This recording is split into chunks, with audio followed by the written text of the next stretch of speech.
سورہ قدر کا تعارف۔ یہ سورت بدنیہ اور ایک قول کے مطابق مکیہ ہے۔ اس میں 1 رکوع اور 5 آیتیں ہیں۔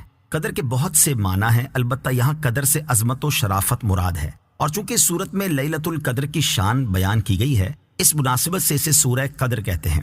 خلاصہ مضامین: اس سورت میں قرآن مجید نازل ہونے کے ابتدائی زمانے کے بارے میں بتایا گیا، اور جس رات میں قرآن مجید نازل ہوا اس کی فضیلت بیان کی گئی کہ یہ رات 1000 مہینوں سے بہتر ہے۔ اس رات میں فرشتے اور حضرت جبرائیل علیہ السلام اللہ تعالیٰ کے حکم سے اترتے ہیں، اور یہ رات صبح طلوع ہونے تک سراسر سلامتی والی ہے۔ آیت نمبر 1: اِنَّا أَنزَلْنَاهُ فِي لَيْلَةِ الْقَدْرِ، بے شک ہم نے اس قرآن کو شب قدر میں نازل کیا۔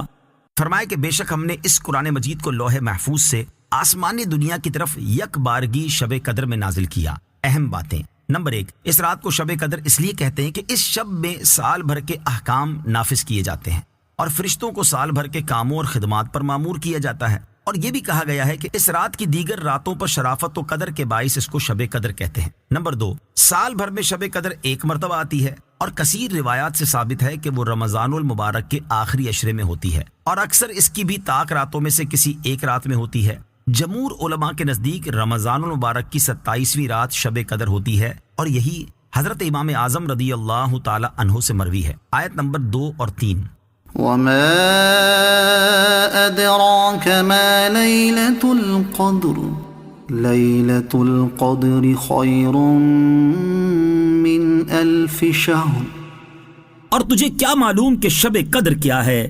شب قدر 1000 مہینوں سے بہتر ہے۔ ان 2 آیات میں فرمایا کہ اور تجھے کیا معلوم شب قدر کیا ہے۔ اس کی ایک فضیلت یہ ہے کہ شب قدر ان 1000 مہینوں سے بہتر ہے جو شب قدر سے خالی ہوں، اور اس ایک رات میں نیک عمل کرنا 1000 راتوں کے عمل سے بہتر ہے۔ اہم باتیں: نمبر 1، یہ اللہ تعالیٰ کا اپنے حبیب علیہ الصلوۃ والسلام پر کرم ہے کہ آپ کے امتی شب قدر کی ایک رات عبادت کریں تو ان کا ثواب پچھلی امت کے 1000 ماہ عبادت کرنے والوں سے زیادہ ہو۔ نمبر 2، بزرگ چیزوں سے نسبت بڑی مفید ہے کہ شب قدر کی یہ فضیلت قرآن کی نسبت سے ہے۔ اصحاب کہف کے کتے کو ان بزرگوں سے منسوب ہو کر دائمی زندگی اور عزت نصیب ہوئی۔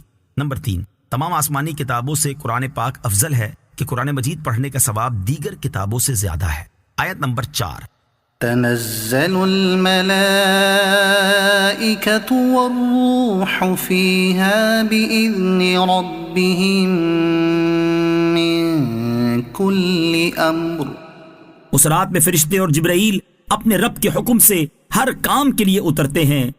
شب قدر کی دوسری فضیلت یہ ہے کہ اس رات میں فرشتے اور حضرت جبرائیل علیہ السلام اپنے رب کے حکم سے ہر اس کام کے لیے جو اللہ تعالیٰ نے اس سال کے لیے مقرر فرمایا ہے آسمان سے زمین کی طرف اترتے ہیں، اور جو بندہ کھڑا یا بیٹھا اللہ تعالیٰ کی یاد میں مشغول ہوتا ہے اسے سلام کرتے ہیں اور اس کے لیے دعا و استغفار کرتے ہیں۔ آیت نمبر 5: سلام ہی حتی مطلع الفجر، یہ رات صبح طلوع ہونے تک سلامتی ہے۔ شب قدر کی تیسری فضیلت یہ ہے کہ یہ رات صبح طلوع ہونے تک بلاؤں اور آفتوں سے سلامتی والی ہے۔ درس: یہ رات سلامتی والی ہے، اس لیے اللہ تعالیٰ سے اس رات اپنے اہل خانہ اور اسلامی ملک و مسلمان قوم کی سلامتی کی دعا مانگنی چاہیے، اور یہ 1000 مہینوں سے افضل ہے، تو اس رات میں کثرت سے عبادت، نوافل، ذکر و درود کا معمول رکھنا چاہیے، اور یہ نزول قرآن کی رات ہے تو اس میں زیادہ سے زیادہ تلاوت کرنی چاہیے۔